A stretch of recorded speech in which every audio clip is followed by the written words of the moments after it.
I still see that same therapist, Ron, every other Thursday at 4:30 in the strip mall office, next to a vape shop and a tax preparation service that's only open 4 months a year. The carpet is industrial blue, and there's a white noise machine by the door that sounds like ocean static.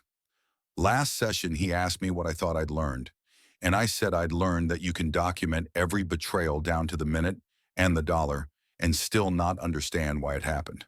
He nodded and wrote something in his notebook. Then he asked if I was sleeping better. I said some nights. The truth is, I still wake up at 3 a.m. most nights, which used to be the middle of my shift, and my body hasn't adjusted to the new rhythm. I lie there next to Rachel. She moved back into our bedroom in August.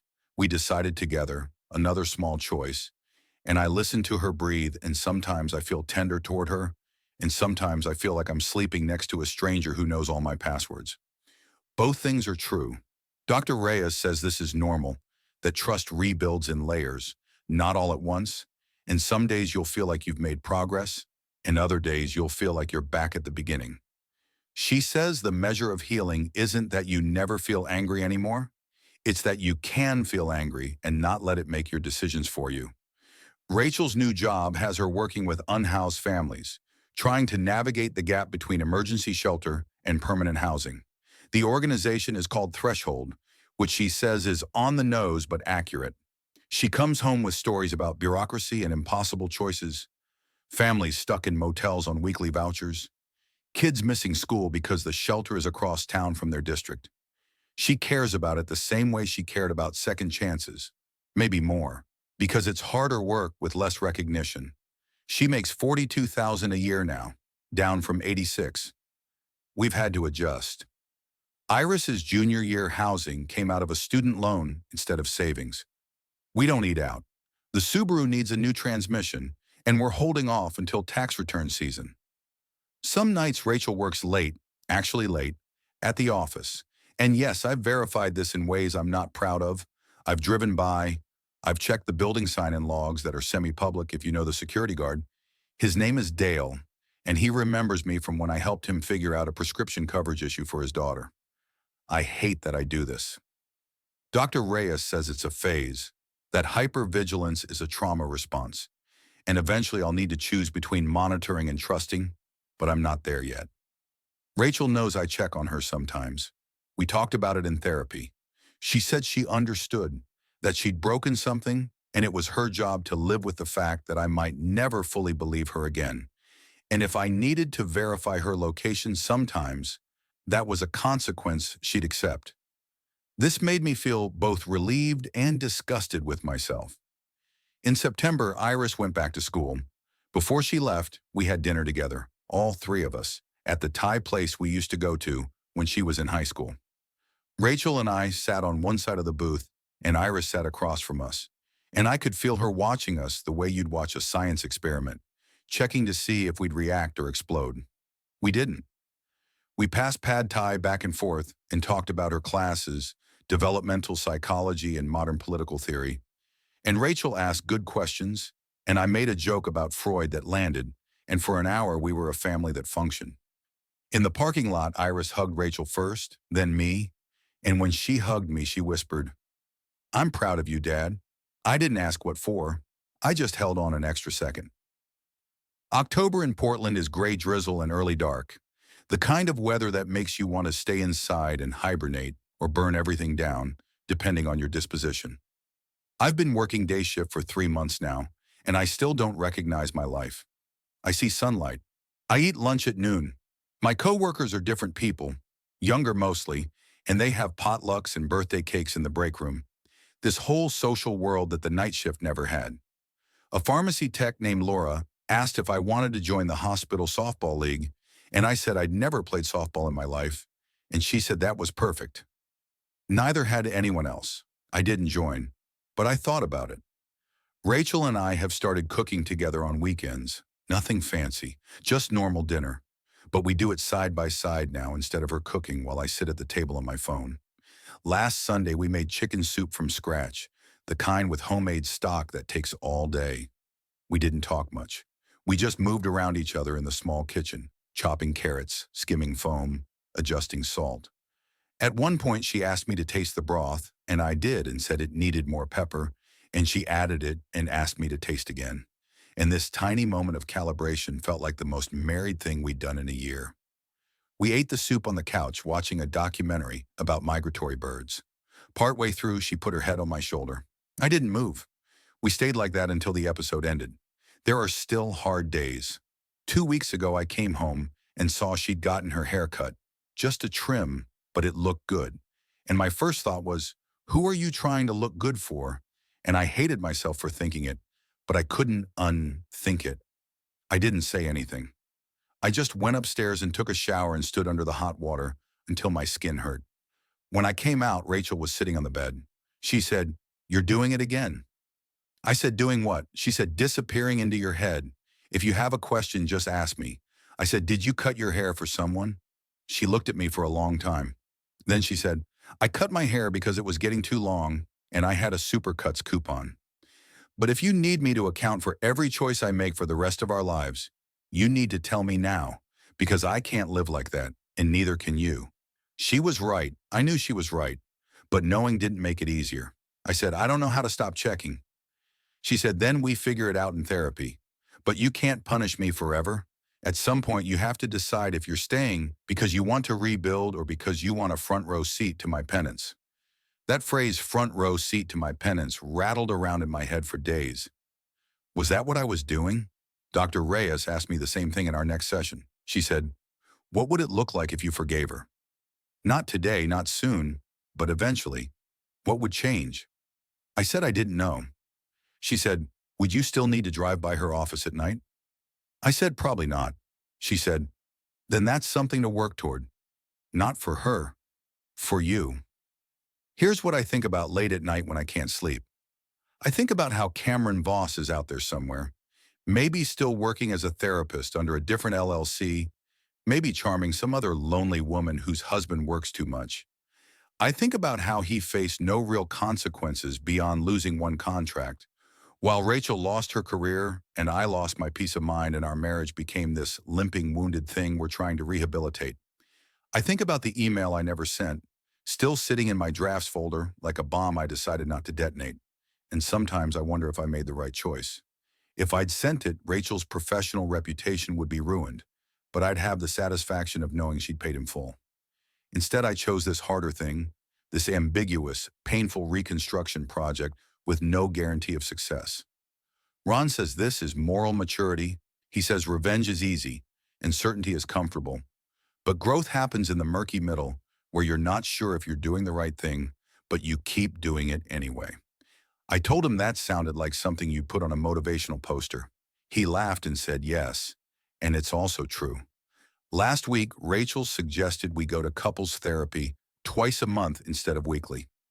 She said she thought we'd made enough progress that we could try spacing it out, and also the co-pays were adding up, and maybe we could use the money for something else. I felt panic when she said this, like she was trying to exit the process early, like this was the beginning of her sliding back into complacency. But I didn't say that. I said, let's ask Dr. Reyes what she thinks. Dr. Reyes said it was a reasonable idea if we both felt ready, and that we could always come back to weekly if we needed to. So we're trying it. Our next session is in 2 weeks instead of one. The space feels dangerous, but maybe that's the point. I've been thinking about what Iris said, about how Rachel and I used to make each other laugh. I've been trying to remember the last time I laughed, really laughed, not just a polite chuckle. It was months ago, maybe longer. I've been so focused on monitoring and measuring and protecting myself that I forgot how to be anything other than vigilant. So last Saturday I did something small and probably stupid. I bought tickets to a comedy show downtown, some local improv troupe that performs in a basement theater. I didn't tell Rachel where we were going.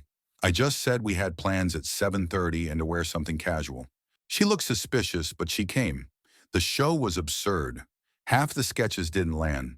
The performers were college-age kids who kept breaking character and laughing at their own jokes. But there was one scene, something about a dysfunctional family trying to order pizza, that hit this perfect note of chaos, and Rachel started laughing, really laughing, and then I was laughing. And for 10 minutes, we were just two people in a dark theater losing it over a stupid pizza sketch. Afterward, we walked to the car in the rain, and she took my hand. She didn't say anything. Neither did I. But it felt like something. I don't know how this ends. Maybe in another year we'll be stronger. Maybe we'll realize we're just going through the motions and call it quits. Maybe I'll wake up one morning and realize I've forgiven her without meaning to. The way you recover from an injury, so gradually you don't notice until one day you're not limping anymore. Or maybe I'll carry this low-grade anger for the rest of my life and we'll stay together anyway, bound by history and stubbornness, and the fact that leaving is its own kind of betrayal. What I do know is this. The fluorescent light in the hospital pharmacy still hums at E-flat, but I'm not there at 3 a.m. anymore to hear it. I'm home. Some nights Rachel is next to me, and some nights she's in the living room reading, because she can't sleep either. And we're both haunted by our own versions of what happened, but we're haunted in the same house. That has to count for something.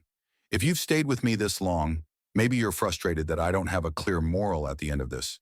No tidy lesson about forgiveness or justice. The truth is messier than that. The truth is, I chose to stay in the mess and see if anything could grow there. Some people would call that weak. Maybe it is. But it's also the hardest thing I've ever done. Harder than documenting every betrayal. Harder than holding the nuclear option in my hand and choosing not to use it. Anyone can destroy something. It takes a different kind of strength to sit in the rubble and say, okay, let's see what we can build from this. I still have the folder. It's in my desk drawer under some old tax returns. Sometimes I take it out and flip through it. The phone records and credit card statements and that blurry parking lot photo. It feels like evidence from a different life, a time capsule of the worst months I've lived through. I haven't thrown it away. Maybe that's my insurance policy, my way of saying I remember. I have proof. Don't think I've forgotten. Or maybe it's just a scar I'm not ready to stop picking at. Dr. Reyes would probably say I should get rid of it, that keeping it means I'm keeping the wound open. She's probably right. But I'm not there yet. Rachel doesn't know I still have it. Or maybe she does and she's decided not to ask. We've gotten good at knowing which questions to ask and which ones to leave alone. That's not intimacy exactly, but it's a kind of negotiated peace. We're figuring out how to be married to each other as the people we actually are, not the people we thought we were in our 20s when everything felt possible and we didn't know yet how many ways we could hurt each other. Next month is Thanksgiving. Iris is coming home for 4 days. Rachel's sister might come too, though we're not sure yet because she's got some drama with her ex-husband over custody schedules. We'll cook a turkey, probably dry it out like we do every year, and we'll eat too much and fall asleep on the couch watching football. Normal family stuff, the kind of stuff that feels like a miracle when you weren't sure you'd still be a family. I don't know what I'm grateful for this year. The fact that we didn't implode, the fact that I can still sometimes see the person I married when I look at Rachel, underneath all the scar tissue, the fact that my daughter doesn't have to navigate 2 separate Christmases and a custody calendar. Maybe all of that. Or maybe I'm just grateful that I survived this, that we both did, and that survival turned out to be more complicated and more interesting than I thought it would be. There's no neat ending here. We're still in the middle of the story. Some days it feels like we're walking toward each other, and some days it feels like we're walking parallel lines that will never converge. But we're walking. That's more than I thought we'd be doing back in February when I stood in a dark parking lot watching my wife kiss someone else and felt the world contract to the size of a fist in my chest. If I could go back and talk to that version of myself, the one shaking in the pharmacy at 3 a.m., losing count at 17, I don't know what I'd say. Maybe just, it's going to hurt worse before it hurts less, and you're going to have to decide if understanding is worth more than revenge, and some days you'll regret your choice, and some days you'll feel like you saved your own life. Maybe that's the only wisdom I have. You can burn it all down, or you can sit in the cold light of morning and try to see clearly. Both are valid. I chose the second one. I'm still choosing it every day, one boring, unglamorous choice at a time. The fluorescent lights still hum. The credit card statements still come. Rachel still sometimes smells like that bergamot and cedar perfume, and sometimes my stomach still clenches when I catch it. But I'm learning to breathe through it. I'm learning that a marriage isn't a static thing you achieve, it's a series of negotiations and repairs and tiny acts of faith that maybe tomorrow will be less heavy than today. Maybe that's not a love story, but it's the story I'm living, and I'm starting to think that's enough.